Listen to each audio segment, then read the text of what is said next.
dağ titremezken, ereğinden tamam oldu. Sen olasan Gülistan, seneler ancak kurban.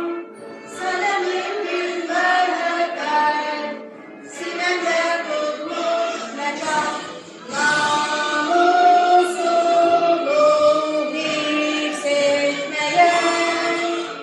bayrağını yükseltmeyen, namusunu hissetmeyen, cümle gençlere müştaktır.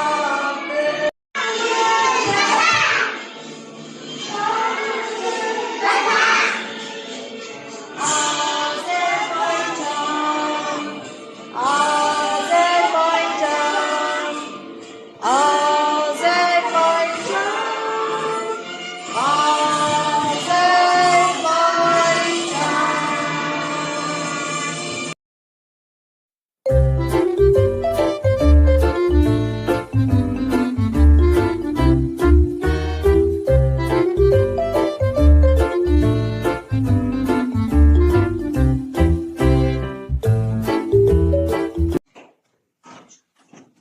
Bir ildə 4 nəsil var. Bilirsiniz mi uşaqlar? Biri qış biri yazdır, sonra yaydır, payızdır. Uşaqlar, bu şeydə siz nələrdən eşitdiniz? Ucadan söyləyin. Fəsilləri. Deməli, uşaqlar, bugünkü məşğələmiz sizinlə olacaq. Ətraf aləmlə tanışlıq məşğələsi. Mövzumuz isə fəsillər. Uşaqlar, gəlin bu lövhəyə baxaq. Baxaq görək burada nələri görürük biz. Hamı bura baxsın. Ucadan söyləyin. Hamı baxsın. Gəlin fəsillərimizi sayaq.